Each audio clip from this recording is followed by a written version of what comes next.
So hi guys எல்லாம் எப்படி இருக்கீங்க? இப்போ நம்புற இன்னைக்கான வீடியோவில் நம்ம புதுசாக ஒரு கொரியன் ட்ராமா சீரிஸ் தான் ஆரம்பிச்சிருக்கோம். சீரிஸோட நேம் பார்த்தீங்கன்னா my girl friend is an alien. இந்த சீரிஸ் ரொம்பவே சூப்பராக இருக்கும். நம்ம வளவலன்னு பேசாம வாங்க நம்ம டேரக்டா வீடியோவிலே போயிடும். ஸோ இந்த சீரிஸோட ஓப்பனிங் சீன்ல ஒரு விண்கல் மாதிரி இருக்கக்கூடிய ஒரு ஸ்பேஸ் ஷிப் ரொம்பவே வேகமா பூமிக்குள்ள வந்துட்டு இருக்குது. இந்த சைட்ல பாத்தீங்கன்னா நம்ம ஹீரோ காட்டுறாங்க, நைட்டு கார்ல டிராவல் பண்ணி போயிட்டு இருக்கிறான். இந்த சீரீஸ்ல இருக்கிற நம்ம ஹீரோட பேர் பாத்தீங்கன்னா ஃபேங். இவர் பெரிய ஒரு பிசினஸ் மேன், எஃப் குரூப்னு சொல்ல போற ஒரு கம்பெனில சிஓவா இருக்காரு. இவரு பிரிட்ஜ் மேல கார் ஓட்டிட்டு வந்துருக்க போது அவர் கார்ல இருக்க எஃப்எம்ல நியூஸ் பிளே ஆக ஆரம்பிக்குது.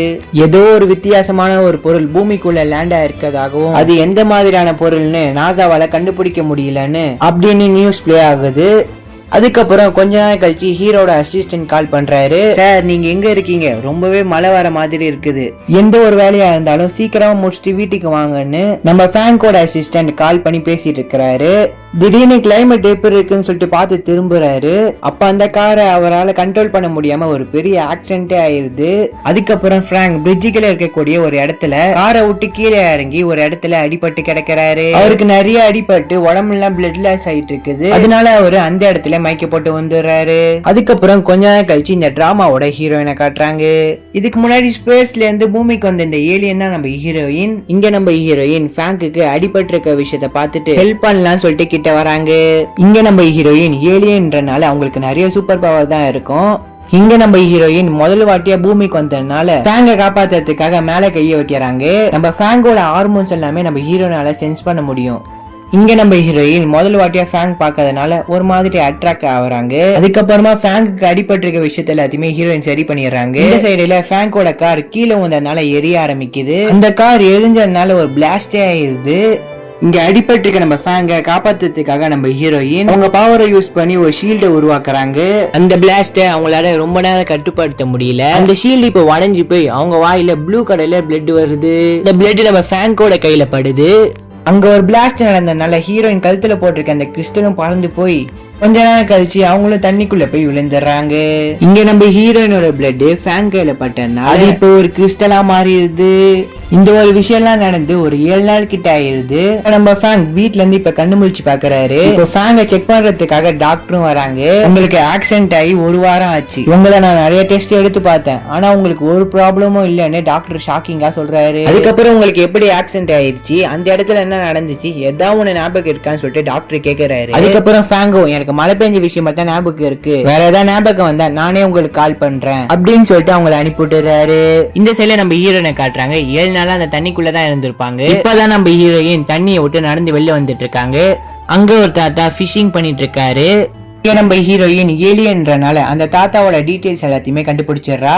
டைரக்டா அந்த தாத்தா கிட்ட போய் அவர் பேரை சொல்லி கூப்பிட்டு நான் வேற பிளானட்ல இருந்து டிராவல் பண்ணி நான் இங்க வந்திருக்கேன், ஒரு சின்ன மிஸ்டேக்னால நான் இங்க வந்து லேண்ட் ஆயிட்டேன் அப்படின்னு ஹீரோயின் அந்த தாத்தா கிட்ட சொல்லிட்டு இருக்கவும் கேட்டுன்னு அந்த தாத்தா பயந்து ஓடிறாரு. இங்க ஹீரோயின் அந்த தாத்தாவோட சேர்ல உட்காரா. திடீர்னு ஹீரோயின் மண்டில இருந்து ஒரு டாடாய்ஸ் கீழே விழுவுது. இது பூமியில இருக்கக்கூடிய ஒரு உயிரினம் சொல்லிட்டு தூக்கி போடும் போது அப்பதான் அந்த டாடாய்ஸ் நம்ம ஹீரோயின் கிட்ட பேச ஆரம்பிக்குது. சாக்ஷி என்ன தூக்கி போட்டுறாத, நான் யாருன்னு தெரியலையா, நான் தான் உன்னோட பர்சனல் அசிஸ்டன்ட். இப்பதான் அந்த டாடாய்ஸ் சொன்னதுக்கு அடுத்து நம்ம சாக்ஷிக்கே தெரிய வருது இந்த பூமியில தப்பா லேண்ட் ஆனது நம்ம ஹீரோயின் மட்டும் இல்ல, அது கூட இருக்கிற ரோபோட்டும் தான். அந்த சாக்ஷி விழுந்த தண்ணில இந்த ரோபோட்டும் விழுந்திருக்கும். அந்த ரோபோட்டோட சிபியூ அந்த டாடாய்ஸ் முழுங்கிட்டனால அந்த ரோபோட் சில டெக்னாலஜி யூஸ் பண்ணி அந்த டாடாய்ஸை கண்ட்ரோல் பண்ணுது. ரொம்பவே கம்மியான வால்யூம்ல நம்ம ஹீரோயின் கிட்ட பேசிட்டு இருக்குது. அந்த டாடாய்ஸ் பேசுறது நம்ம ஹீரோயினுக்கு மட்டும் தான் கேட்கும். இந்த இடத்துக்கு வந்து லேண்ட் ஆகி 7 நாள் ஆயிடுச்சு. இப்போ டிராவல் பண்ணி வந்த ஸ்பேஸ் ஷிப்பும் நம்மளை விட்டு போயிருச்சு. என்ன பண்ண போறேன் கௌஷின்னு சொல்லிட்டு அந்த டாடாய்ஸ் கேக்குது. ஏன் இதுக்கு இவ்வளவு கவலைப்படுறேன்? ஹெட் கவுண்டர்ஸ்க்கு சிக்னல் கொடுக்கறதுக்கு என் கழுத்துல ஒரு டிவைஸ் இருக்குல்ல, இப்போதான் அவங்க கழுத்துல போட்டிருக்க டாலரை செக் பண்ணி பார்த்துட்டு இருக்காங்க. 7 நாள் முன்னாடி ஒரு பிளாஸ்ட் நடந்திருக்கும்ல, அதுல அவங்களோட டிவைஸ் பறந்து போயிருக்கும். இது இருந்தா மட்டும் தான் அவங்க பூமியில மாட்டிட்டு இருக்காங்க சொல்லிட்டு சிக்னல் கொடுக்க முடியும். அந்த டாடாய்ஸையும் நீ அதை தொலைச்சிட்டியா, எங்க தொலைச்சா ஞாபகம் இருக்கான்னு சொல்லிட்டு கேக்குது. இப்ப கௌஷியும் யோசிச்சு பார்த்துட்டு நம்ம பிரிட்ஜு கீழே ஒருத்தனை காப்பாத்தணும்ல, இங்க நடந்த பிளாஸ்டால தான் நம்ம தண்ணிக்குள்ளேயே போய் விழுந்தோம். மிஸ் பண்ண டிவைஸ் அவனுக்கு கிடைச்சிருக்குமா சொல்லி நம்ம கௌஷி யோசிச்சுட்டு இருக்காங்க. நம்ம ஃபேங்கோட பேச அந்த கௌஷி பார்த்திருக்கவே மாட்டாங்க. காப்பாத்தின இடத்துல நம்ம ஃபேங்கோட ஹார்மோன்ஸை ஃபில் பண்ணதுனால அவங்களுக்கு ஒரு மாதிரி கேர் ஆயிருக்கும். அதனாலதான் ஃபேங்கோட பேச அந்த சாக்ஷி பார்த்திருக்கவே மாட்டாங்க. அதுக்கப்புறம் இந்த சைடுல ஃபேங்க காட்டுறாங்க. அவரு ஆபீஸுக்கு போறதுக்காக ரெடி ஆயிட்டு இருக்காரு. நம்ம ஃபேங்கோட அசிஸ்டன்ட் வேகமா ஓடி வந்து, உங்களால ஆபீஸுக்கு போக முடியாதுன்னு சொல்லி நினைக்கிறேன். உங்களோட எக்ஸ் லவர்ஸ் எல்லாமே ஆபீஸுக்கு வெளியில நின்று மீடியா ரிப்போர்ட்டர்ஸ் எல்லாத்தையுமே கூட்டு வச்சு ஒரு கலவரத்தை நடத்திட்டு இருக்காங்க அப்படின்னு அந்த அசிஸ்டன்ட் நம்ம ஃபேங் கிட்ட சொல்றாரு. நம்ம ஃபேங்கும் அந்த ஒரு விஷயத்தை எப்படி ஹேண்டில் பண்ணு சொல்லிட்டு எனக்கு தெரியும் சொல்லிட்டு கிளம்பி ஆபீஸுக்கு போகிறாரு. அங்க நம்ம ஃபேங்க கல்யாணம் பண்றதுக்காக நிறைய பொண்ணுங்க நிக்கிறாங்க. அங்க மீடியா ரிப்போர்ட்டர்ஸ் எல்லாருமே நம்ம ஃபேங்க தப்பா பேசிட்டு இருக்காங்க. அவர் ஒரு பிளே பாய், நிறைய பொண்ணுங்களை மேரேஜ் பண்ணிக்கன்னு சொல்லிட்டு ஏமாத்திருக்காரு அப்படின்னு ஏதோ பேசிட்டு இருக்காங்க. அப்படின்னு ஃபேங் இங்க மீடியா ரிப்போர்ட்டர்ஸ் எல்லாத்துக்குமே ரிப்ளை தர மாதிரி, இது ரெண்டு பேருக்கும் நடக்கக்கூடிய ஒரு பிரச்சனை, யாரும் இன்வால்வ் ஆவேனா அப்படின்னு அந்த ரிப்போர்ட்டர்ஸ் கிட்ட தான் சொல்லிடுறாரு. இங்க ஃபேங் ஆபீஸ்க்குள்ள போய் வெளியில நிக்கிற ஒவ்வொரு எக்ஸ் லவரா உள்ள கூப்பிடுறாரு. இங்க நம்ம ஃபேங்கோட அசிஸ்டன்ட் அந்த எக்ஸ் லவர்ஸோட எல்லா டீடைல்ஸும் கலெக்ட் பண்ணி அவங்களுக்கு என்னென்ன ப்ராப்ளம் இருக்குதோ எல்லாத்தையுமே அவர் சால்வ் பண்றாரு. அவங்களும் ஒவ்வொரு ஆளா அவங்களுக்கு பிடிச்ச விஷயத்த எல்லாத்தையுமே வாங்கிட்டு இந்த இடத்த விட்டே கிளம்பிடுறாங்க. இங்க ஃபேங்க தொலை பண்ணிட்டு இருந்த எல்லா பொண்ணோட விஷயத்தையுமே சால்வ் பண்ணிடுறாரு. அவங்களோட டீல்ஸும் சக்சஸ்ஃபுல்லா முடிஞ்சதுனால எல்லா பொண்ணுங்களுமே வெளியில போய் அந்த மீடியாக்காரங்களை திட்ட ஆரம்பிச்சிடுறாங்க. இப்படி அவரை திட்டலாம், அவர் ஒன்னும் பிளே பாய் தான் கிடையாது, இது ரெண்டு பேருக்கும் நடக்கிற ஒரு விஷயம் தான், எதுக்கு இந்த ஒரு விஷயத்த இவ்வளவு பெருசா ஆக்கிறீங்க சொல்லிட்டு அந்த மீடியாக்காரங்களை திட்ட ஆரம்பிச்சிடுறாங்க. ஒரு படையை கூட்டினதே இவங்க தான். அப்படியே மீடியாக்கார மேல பழிய போட்டு இந்த இடத்த விட்டு கிளம்பிடுறாங்க. ஆக்சுவலி என்ன நடக்குதுன்னா, நம்ம ஃபேங்குக்கு ஒரு அம்னிஷியா மாதிரி ஒரு நோய் இருக்கும். அவர் ஒவ்வொரு வாட்டியும் மழையில் நனையும் போதும் அவர் மீட் பண்ண பொண்ணு எல்லாத்தையுமே மறந்து போயிருவாரு. அவரு நிறைய பொண்ணுங்களை டேட் பண்ணிருக்காரு, ஆனா இது வரைக்கும் ஒரு பொண்ணை கூட லவ் பண்ணதில்ல. அவரு இந்த மாதிரி ஒரு விஷயத்த மறந்துடுவான்னு தெரிஞ்சுக்கிட்ட அந்த பொண்ணுங்க, ஃபேங்க என்ன முன்னாடி டேட் பண்ணாரு, இப்ப என்ன ஏமாத்திட்டாரு, இந்த ஒரு சான்ஸ் யூஸ் பண்ணி அவங்களுக்கு தேவையான எல்லாத்தையுமே வாங்கிப்பாங்க. இந்த ஒரு பிரச்சனை முடிஞ்ச உடனே இங்க ஃபேங்கோட அசிஸ்டன்ட், சார் இன்னாதுன்னு எனக்கு தெரியல, இது உங்க கையில இருந்துச்சு, இது உங்களுக்கு ரொம்பவே முக்கியம் சொல்லி நான் தான் எடுத்து வச்சேன். அசிஸ்டன்ட் சொல்றாரு, இது என்னான்னு தெரியல, லேபுக்கு அனுப்பிச்சுட்டு செக் பண்ணுங்க, இது என்னன்ற விஷயம் எனக்கு தெரிஞ்சவனு சொல்லி சொல்றாரு. இதே சைட்ல நம்ம சாக்ஷியா காட்டுறாங்க. இங்க டாடா அதை நீ எங்க தொலைச்ச ஞாபகம் இருக்கா, அது இருந்தா மட்டும் தான் நம்ம பூமியில மாட்டிட்டு இருக்கோம் சொல்லிட்டு ஹெட் கவுண்டர்ஸ்க்கு சிக்னல் கொடுக்க முடியும். அந்த டாடாய்ஸ் நம்ம சாக்ஷியை பார்த்து நிறைய கொஸ்டின் எல்லாத்தையுமே கேட்டுட்டு இருக்குது. ஒண்ணு கவலைப்படாத, அந்த டிவைஸ் யார்கிட்ட இருக்குன்னு எனக்கு, நான் அவனோட ஃபேஸ பார்க்கல, ஆனா அவனோட ஹார்மோனை என்னால சென்ஸ் பண்ண முடியும் அப்படின்னு அந்த ஃபேங்கோட உடம்ப அந்த டாடாய்ஸ் கிட்ட காட்டுறாங்க. அதுக்கப்புறம் ஃபேங் எங்க இருப்பாங்க சொல்லிட்டு ஒவ்வொரு இடமா தேடி அலையறாங்க.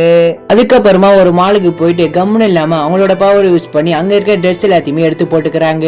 அதுக்கப்புறம் இந்த மாலை விட்டு வெளியில போகும்போது ஒரு வெட்டிங் ட்ரெஸ் பாத்துறாங்க.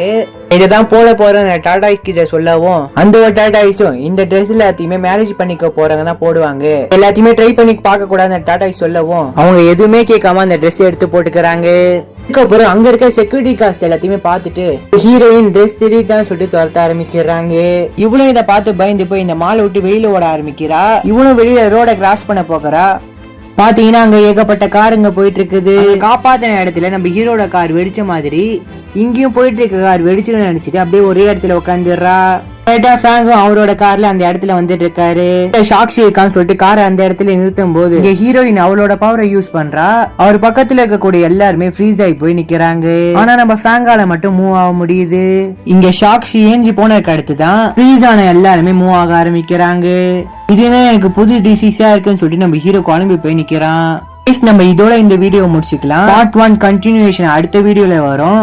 இந்த ஒரு வீடியோ பிடிச்சிருந்தா மறக்காம லைக் அண்ட் ஷேர் பண்ணிட்டு போயிருங்க. இந்த ஒரு கொரியன் டிராமாவோட சீரிஸ் பிடிச்சிருந்தா மறக்காம ஒரு கமெண்ட் பண்ணிட்டு போயிருங்க.